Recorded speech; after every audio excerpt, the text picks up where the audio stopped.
not going to be showing these movies. These are sermon topics. But within these movies, there are themes that we're going to be focused on. For instance, in the Mary Poppins movie, I have a gift that God has given to me. E.T., there's this God-shaped something inside of me that only connects to God. You know? It's something that only He plugs into. And then Forrest Gump. You just never know what's coming. So those are going to be three themes for the coming month. And this morning, before that, I want to return to this book that I've returned to many, many times, and will return to many more times. And that is The Art of the Neighbor. And tragically, we have been taught so many things that the most important things that Jesus talked about, we've neglected.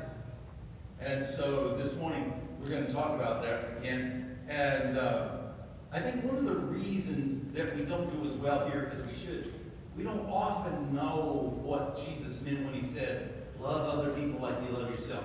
Yeah, sure. Well, what does that mean? Well, I have a quote in the sermon this morning that says, invest in others like you invest in yourself. All right? Something else I often say is that our heart follows our behavior. All right? In other words, we do something before we believe in that. Now, you don't think that's true. I mean, we're not conditioned that way. This is how we're conditioned. We're conditioned that we fall in love. You know, like it's like falling into something.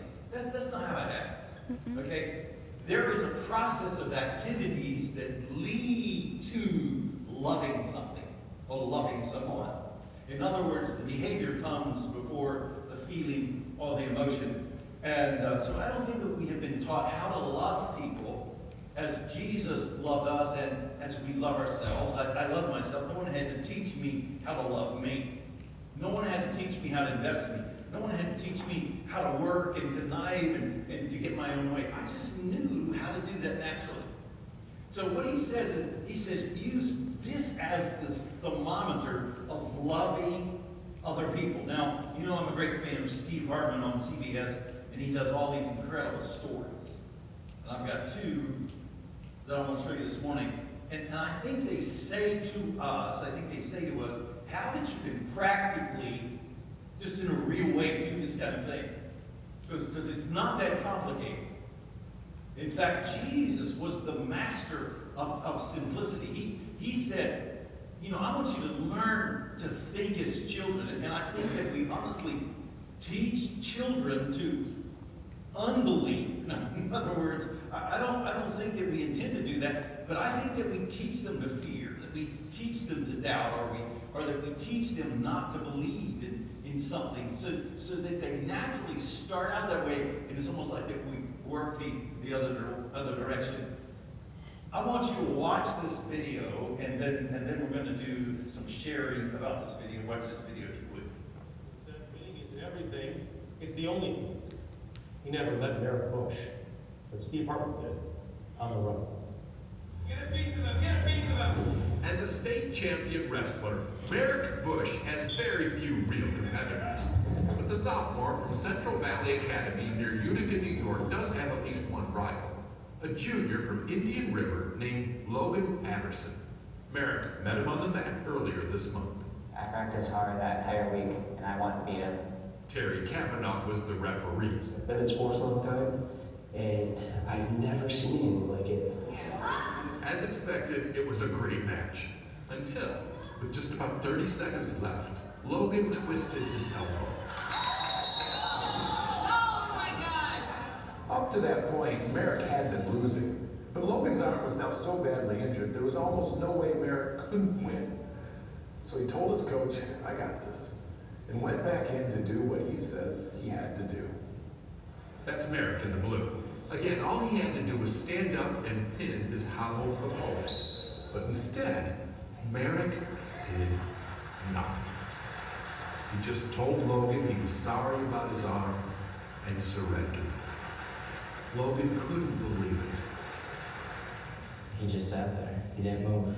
I think it was the goodness out of his heart. He's a great person. I know it makes me look kind of like a weakling, but No, that's all right. no, it doesn't. No, he's no weakling at all. I mean, state championships come and go, but that, you can't take that away from a kid. The crowd watched on their feet and through blurry eyes as Merrick lost the tournament but won the admiration of everyone in the gym. Most especially Bro. Yeah. his dad, Yep. Bob. Very proud. It's not about winning all the time, it's about doing what's right. And he did. More importantly, Merrick thought doing the right thing would make him look like a weakling, but he did it anyway. Now that's a powerful kid. Steve Hartman, On the Road, near Utica, New York. He did it anyway. That story got on there because it's not the normal. And I think what should become the normal for us as Christians is what is so abnormal for everyone else. What is so strange to the rest of the world. I mean, we were conditioned and taught our entire lives that it's about us getting, honestly, what we deserve, what we worked for. I mean, we've been conditioned that way. I've been conditioned that way. And then we have something that comes along, and Jesus says literally the opposite to us. He says to us, he said, first, love God with all your heart, soul, mind, and strength. And then, like in the last 3 sermons, these things are connected. Loving other people as yourself is connected to loving God with all your heart. Those are not separate things. They are all one thing, and they happen together. All right? So when I talk about loving other people as I love myself, that is not natural behavior. That isn't something that comes like normal to me. I have to become intentional about doing that. I have to become conscious of doing it. I have to become aware that Jesus says, this is how you show me that you love me with all your heart, mind, soul, and strength. This is how you show me that. Now, we started out by saying our heart follows our behavior. Okay? In other words, in the beginning, when I start doing this kind of stuff, I don't know that it causes warm and wonderful feelings, doing these kind of things. I think it is something that we do, and then over time it becomes natural for us to do that. It's not huge things. It's not huge things. It's in little bitty things that I invest in the life of other people like I would invest in myself. It's in little ways that we do things. And last week I talked about when I was in high school in Indiana, going to a high school. I went to a high school where I had not gone to middle school or grade school with any other kids, and it was huge. It was like 3,000 kids, and I remember eating lunch by myself. And when you're 14, I don't know that there's anything worse. I don't know what it would be at 14 than to be eating lunch by yourself. And I finally got to where I just didn't even go in the lunchroom. I just went somewhere else. And you don't think about that. You don't think about that in a conscious way. You just think, here's what you do to yourself. You think, that person is doing that on purpose. See? And so we get to the place that we become sort of shy of running the risk of doing things that maybe they didn't work out, or the first time I tried to be nice to somebody, they didn't want it, they didn't like it, they didn't understand it, they thought I was being creepy, or all of those different kind of things. So we get to where we stop trying. Let me show you something. Like my sunglasses. These are new. These are new sunglasses. They're Ray-Ban sunglasses. They're the hottest thing going. Okay? Now, I can't see it. Last Father's Day, my daughter bought me a pair of Ray-Bans, aviator Ray-Bans. Last I one pair all my life. I just would never, I would just somehow never pay more money for sunglasses than I paid for prescription glasses. It just didn't seem right to me. So I would never buy them. You know, I have to take out a loan to buy sunglasses. That just didn't seem right. And I would never buy these sunglasses. That I always wanted, those Tom Cruise, Top Gun, aviator sunglasses. I mean, if I could have those sunglasses, then I would act like and I would be like Tom Cruise, And by the way, he and I are about the same age, in case you were wondering. And another thing, if Michael Jackson was still living, he would be my age. Yeah, think about that for a while. But anyway, I wanted a pair of these aviator sunglasses, and my daughter bought me a pair of those for Father's Day last year. And you know what? In 3 weeks, I couldn't find them. Boom. I left them in a restaurant. Well, you know how long it took for somebody to pick those up? So I never saw them again. And every time I was around my daughter, I was afraid she was going to ask me about it. How do you like sunglasses? How do you like sunglasses? Oh, I like them. I like them. That's what I said. I like them. Oh, man, I do. I like them. And, yeah, I had lost them. I'd lost these sunglasses I wanted all my life. And my wife asked me about it one day. And I said, yeah, I lost them. She said, well, maybe you need to be more careful. Like I didn't feel bad enough, This is what she did, though. The next thing I know, she bought me these. And I like these. I like it even better. But now here's what's happened. I've had them now for a month or two, and I've worn them 3 times. 3 times. I wore them in the rain out here last Sunday at the barbecue. That was fun. Okay. In other words, I've become afraid of doing what they're designed to do because I'm afraid of losing them again. I mean, I know what it was for Joy to buy them for me again, And I'm like, I don't want to lose them. So I'll just keep them back here. I'll just keep them. Well, that's not what they were made to do. See? So at some point you have to say, I have to take a risk on this because this is what I was made to do.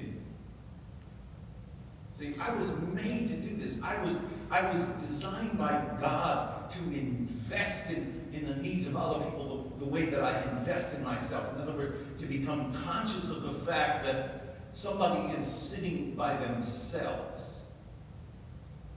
The other day, I was in a fast food and the big line, huge line, and this person said, well, why don't you get in front of me?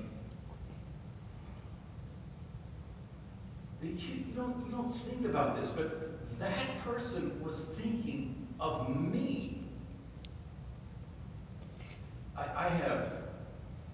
I've seen people get into it at the gas station over a gas pump.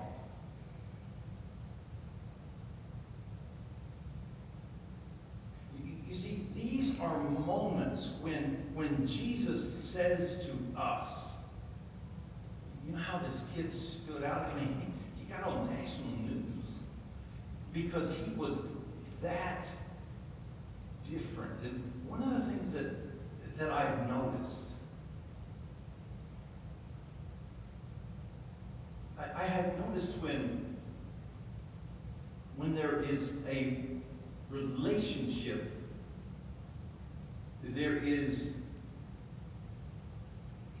a solution to problems that there is no other solution to. I'm of the opinion, for instance, that ultimately the issue of racism is about relationships. See? I think in the end, I look at people around the world who other. And eventually, it's about relationships. It's about loving people as you love yourself. This is our moment. Yesterday, in Mogadishu, a car bomber pulls into a hotel parking lot and blows up and kills 23 people.